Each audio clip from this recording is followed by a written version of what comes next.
You know, I've never really been the biggest fan of sports games.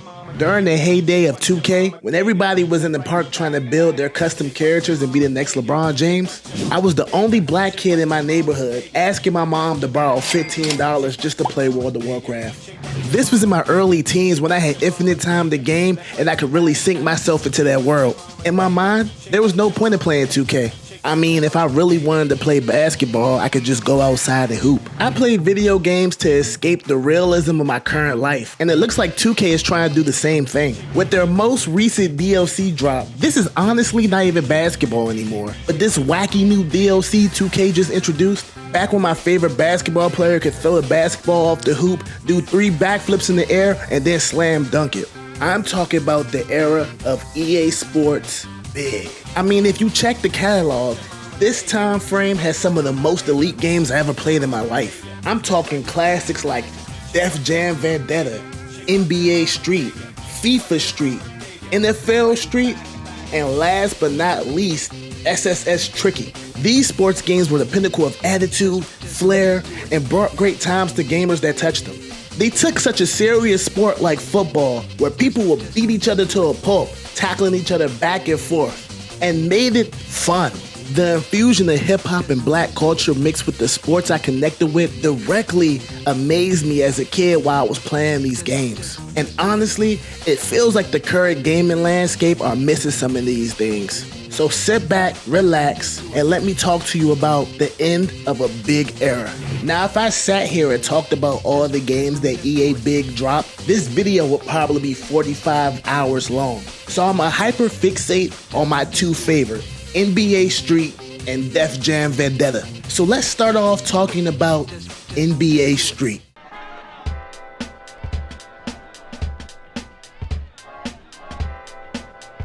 The year is 2003. You go over your cousin's house all the time because your mom doesn't want to buy you your own video game system. But it's all good. Your cousin's a little bit older and he always gets the new video games. And you love going over there because he's at that weird age where video games not that fun anymore. So he tends to go outside on the weekend, which is perfect for you because you can have the system all to yourself. This is your opportunity. You know this is the only time that you can experience what all your classmates get to talk about all the time, having their own system. You often watch basketball with your older cousin and you sometimes play it at recess. But honestly, you're not really the biggest sports fan. This time, they're in the house and they're hogging the game system and they're playing some type of game. They're not even letting you touch the controller. You crawl through your cousin's friends to get a peek at the screen and you see acrobatic moves, insane dribbling skills, and some of the craziest slam dunks you've seen in your life. This isn't just a basketball game. This is just like those flashy cartoons you watch as a kid on Toonami. This is NBA Street Volume 1. The idea of NBA Street is truly genius. It was so popular at the time, NBA players were running pickup games with these street ballers. From the old school razzle-dazzle of the Harlem Globetrotters to the insanely disrespectful yet beautiful executed moves of and one, street ball was absolutely buzzing. So it was a no-brainer for Null FX and EA Sports Big to develop a video game that captures the essence of a street basketball player. They made a street basketball game and cranked it up 10,000 notches. NBA Street was a 3-on-3 basketball game, but unlike basketball, the points weren't the only thing that mattered. You see, in NBA Street, you had to be stylish, you had to be cool, but you couldn't just score on your opponent. You had to embarrass them on the way to the hoop. The power of NBA Street was putting emphasis on flashy moves as well as insane dribbling skills, making this melting pot that encouraged you to get as many points as possible before that shot clock ran out. Whew.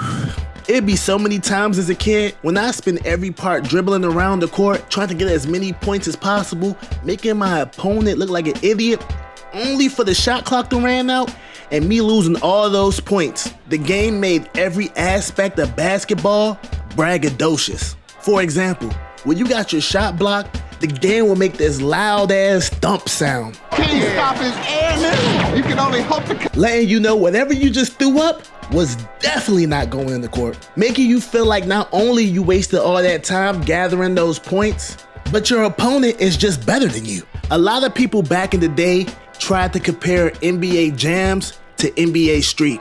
Now listen, NBA Jams was before my time, but one thing NBA Jams could never do was have a soundtrack like NBA Street. Mixing old school hip hop, funk, and up-tempo jazz brought this energy to the basketball games that you'll just never feel in your life. To add to the music, character design was absolutely insane. Every character had a cool and distinct flavor. I mean, you had characters like Biggie Little, Osmosis, and let's not forget the poster boy himself, Stretch, a 46-year-old, 6'11" man with an afro that was a fusion of Wilt Chamberlain and Kareem Abdul-Jabbar. And anything you would put up was definitely getting blocked. The custom roster absolutely cooked. And what made the game feel real was that they had 29 official NBA players in the game. NBA Street took the fundamental idea of basketball and made it into something that was truly entertaining for people who had no interest in sports. It made the gamers feel like if they wanted to dunk on their older brother in the most stylish way possible, all they had to do was pick up that controller. NBA Street brought the feeling of fashion, hip-hop, and basketball and mixed it all into this perfect pot.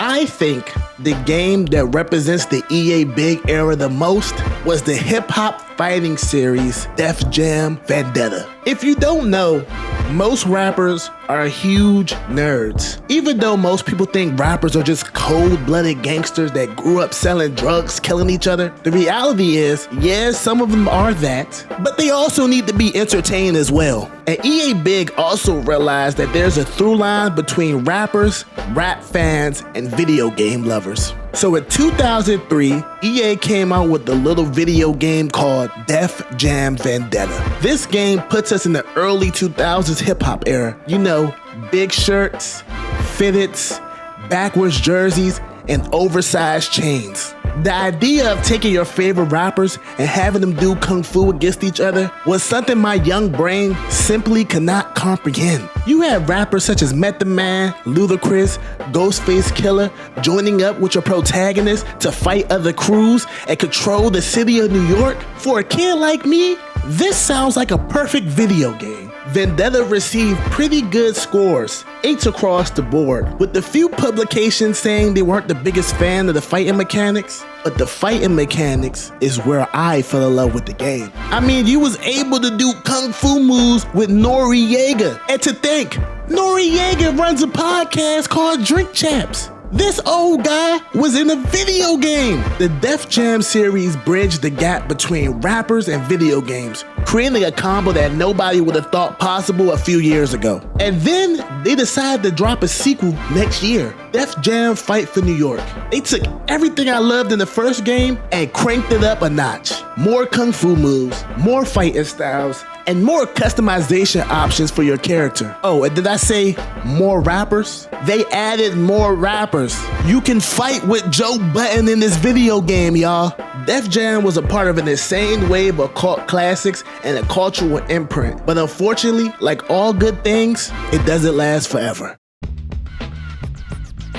So I bet you're wondering, if EA Big was going this crazy, why haven't they dropped the game in the last decade? Well, Black Hokage has a whole video about that, and I'll link it right here below. But let me just give you a little summed up version in this video. It's safe to assume that the reason why EA Big has ceased to exist is the same reason why EA is falling off currently. EA Big put out banger after banger and created a lot of games that fused hip-hop culture and black culture and made it into something that was cool and edible for all races. But it always seems like they had a curse. After every third or fourth game, the games would tend to suck. You see, it's this guy named Steven, can't pronounce his name, so I'm gonna put it right here. But let's just call him Steven R. Steven R was the mastermind behind the EA Sports Big titles. He basically commanded the ship. Towards the 2010s, he left the company for other creative ventures.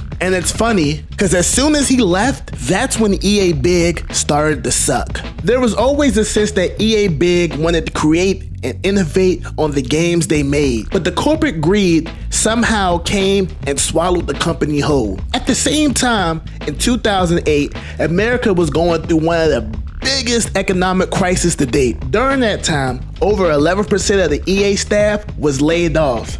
And it just so happens that a lot of that staff was part of the EA Big branch. Now, almost 16 years later, we haven't seen a trace of the EA Big titles. It's like they're lost to time. I often find myself thinking about those times when I was first able to play the EA Sports games at my cousin's house. EA Big is a huge part of my childhood, and it's honestly the only reason why I'm fond of football and basketball today. I don't know if the EA Big games are as good as I remember, but they somehow hold this nostalgic childhood memory in my heart. It's kind of funny. I already know that there will probably never be another Def Jam game or another NBA Street game because rappers, licensing, character likeness, it's all too expensive. But from the early 2000s to now, the bridge that was created during the Big era is still as strong as ever in my heart. Video games are so mainstream now that the EA Big formula will probably work crazy in this era. I mean, did you know Luka,